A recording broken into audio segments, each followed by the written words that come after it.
Hey guys, welcome back to Four-Wheel Drive is Life. In the off-road LED lighting world, there's a new kid on the block, Borne Off-Road.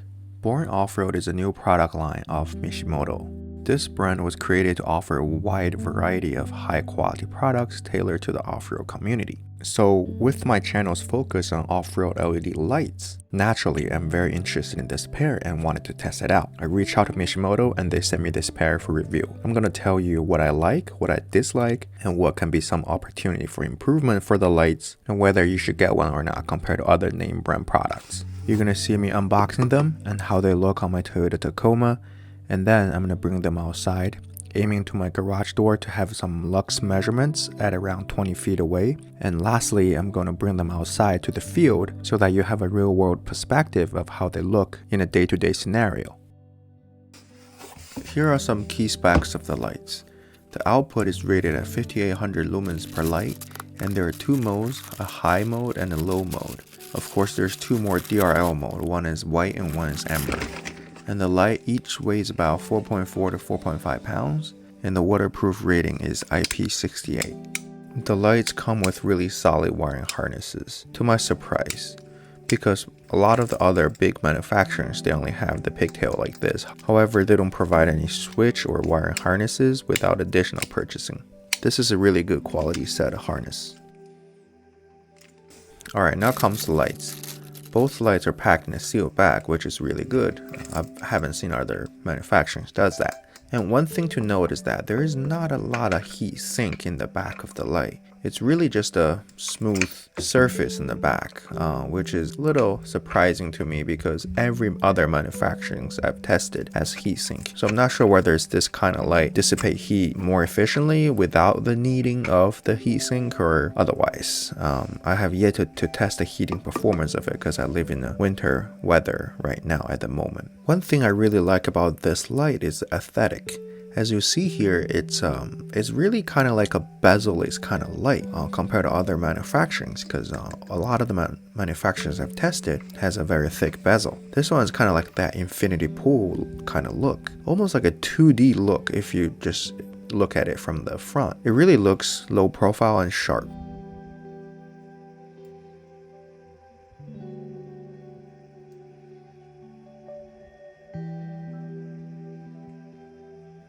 Alright, now comes to my driveway. I'm aiming the lights to the garage door on the driveway about 20 feet away from the garage door. I'm just giving you a comparison to measure the low beam of my Tacoma's LED lights. 1751 lux.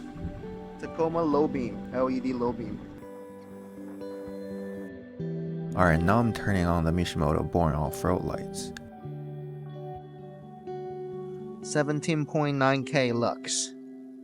Which is insanely bright. Just to have another sample data point, now I'm turning on my rigid 10-inch light bar in spot beam in amber color to see the lux numbers. For the rigid light bar, I got 4031 lux. Okay, now let's come outside to the field and see how the light looks and performs in the real world scenario. The lights being turned on is labeled in the top left corner with a flashlight next to it so that you know exactly what's turned on or off. The camera exposure and color temperature is also set to manual.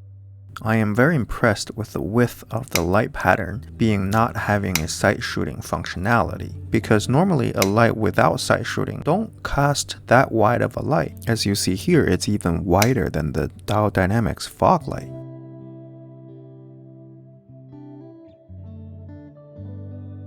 The tree line on the far side is about 400 yards away for reference.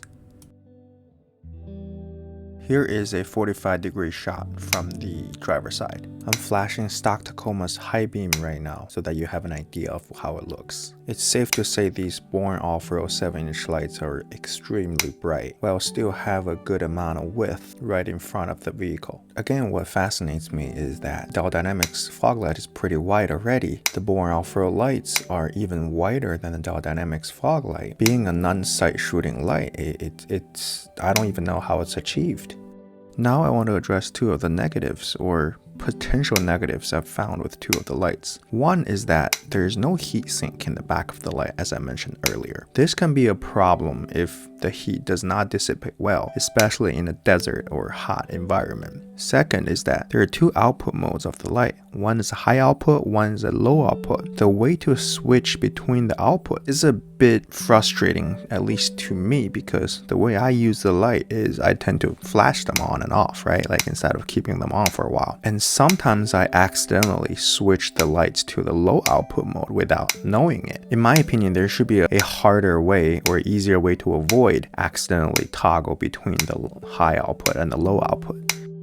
So other than these two criticisms I have about the lights, I love the light a lot because 1, the light is visually appealing. I like how the light looks on my Tacoma, and I like how the DRL looks, especially with the bezel-less body, really makes the light stands out. Second is that I really like a 140 kind of light. I want it to have as little light as possible that does more than one jobs. Not only it has a very good spot down the distance, it's also very good in terms of illuminating the areas right in front of the vehicle. And also that beam is super wide, wider than the Dow Dynamics fog lights.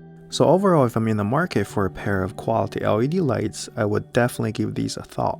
If you're considering Baja Designs, Dow Dynamics, MISHIMOTO, or any other big name brands, I would recommend seriously consider this as well, because they look good, they provide good amount of illumination near and far. And as far as for what's the difference between this light and other name brands, Dow Dynamics, Baja Designs, MISHIMOTO, I am planning on making the video for that, so please stay tuned if you're interested. Alright, thank you for watching, hope you have a good one.